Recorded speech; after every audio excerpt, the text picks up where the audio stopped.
come do the Caminito del Rey hike with me. Welcome to the Caminito del Rey. I think I said this wrong. Once known as the most dangerous hike in the world, the narrow wooden walkways cling to the side of a cliff, hundreds of feet or meters above the river in southern Spain.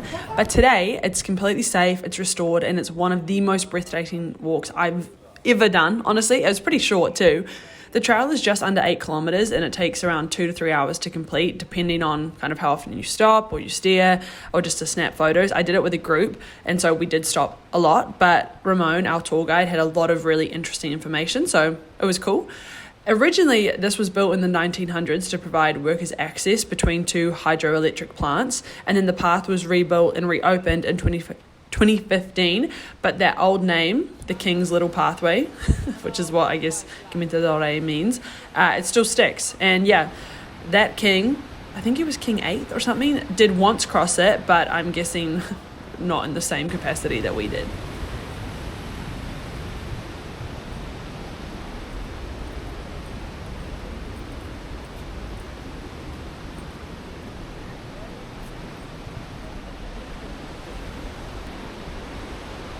This isn't even the highest it gets, and I'm actually freaking out. Oh, no, that's alright, I'm not freaking out. It's just that the wooden planks actually have gaps between them. Ramon, our guide, was telling us that it was only 2015 that they really restored this the third time, and I'm going to insert photos of the crazy people that were doing this when it was broken. Ugh. When you look at the photos, you're like, okay, yeah, they're cool, but they were just literally using that, and people died, and now they get 1,300 tourists a day because it's all safe. But yeah, I'm gonna insert the photos because this is the third set. Actually freaky.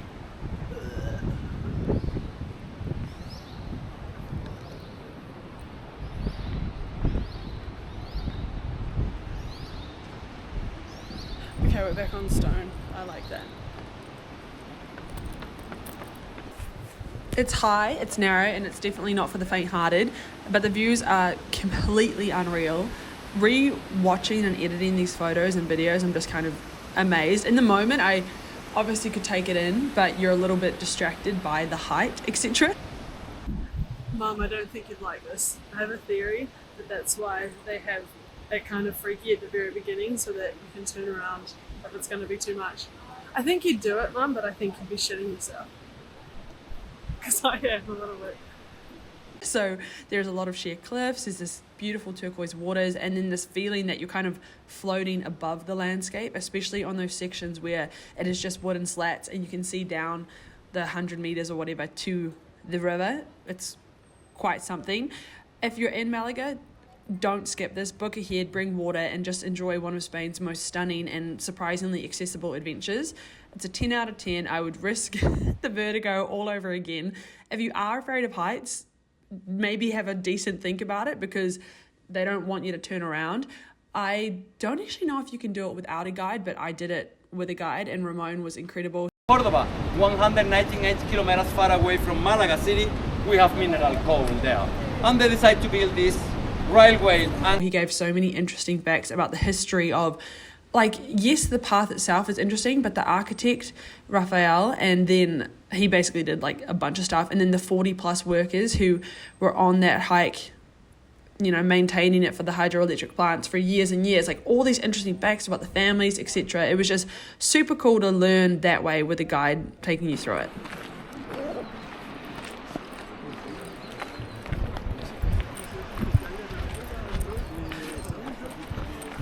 Right now I'm thinking about what colour is my favourite. Green or blue? Or orange? Blue, green, orange. That is what I'm thinking about during this walk. Okay, come with me, I'm going to show you something more. Long before this was a tourist trail, the Caminito del Rey was a lifeline built in those early 1900s for workers from their nearby hydraulic plants. Hydraulic. These men balanced on narrow beams, no safety gear, hundreds of meters above the river just to get from one side of the gorge to the other. We receive people from the whole world that came here to climb in these mountains, okay? And from the railway, you can see that we have 3 caves on top, or a 3 roof, right? This is a line for climbers. It's the highest difficulty for them, 9 plus for professional ones. Ramon says we're about to enter the part that you really shouldn't stop. So I'll have this going.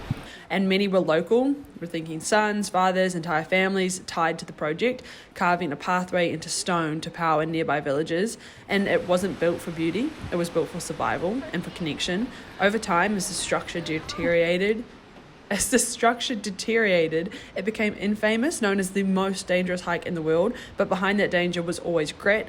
And now, walking the rebuilt path today, you still feel it. There's a spirit of hard work, risk, and resilience etched into every cliff, face, and beam.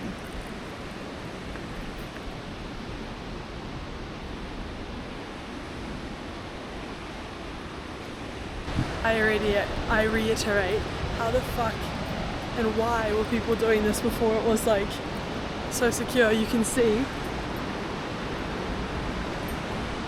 families, people would just do it like it was no thing. I can't imagine.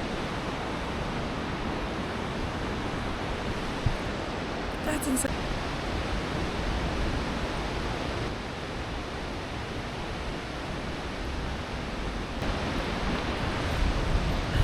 I feel more secure on this part, couldn't tell you why. Probably actually I could, it's because there's that. Will I feel as secure when I'm on that? Let's see. You can hear it in my voice, I'm getting all scared.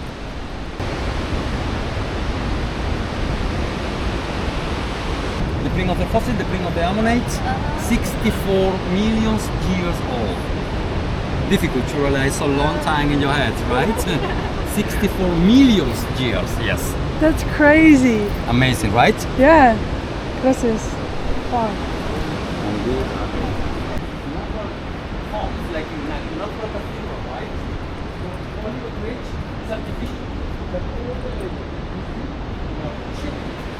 Oh. Millions years ago.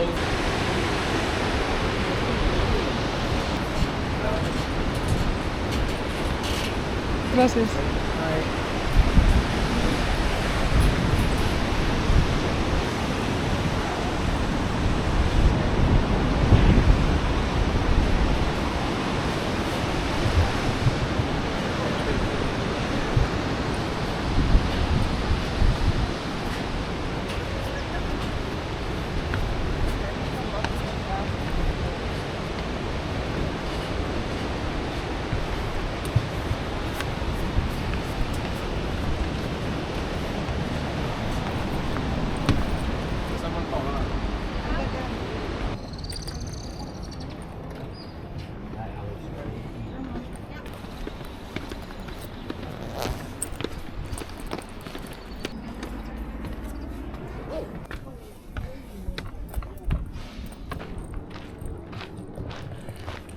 Even though we still have a few minutes left of this walk, my on-the-go review is this is beautiful. I cannot recommend it enough. I'm being quiet because it feels very like tranquil and stuff. The last bridge honestly wasn't that scary. I think I was prepared for something like dun dun dun, but they have to make it pretty safe. So I really recommend this hike. And Ramon, the tour guide, is awesome. Very educational.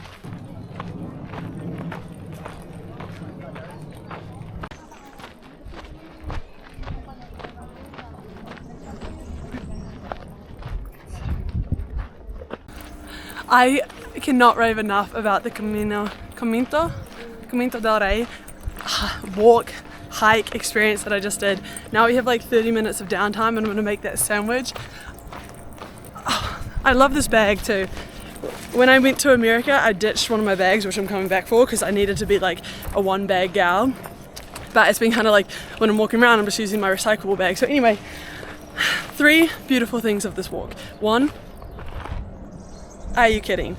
2, I think that really old, like 40-something million year old fossil, fascinating. And then 3, this bag, because it's practical and I love practicality. But this was the walk. I cannot recommend it enough. I'll put in the description like who I went with, what I did.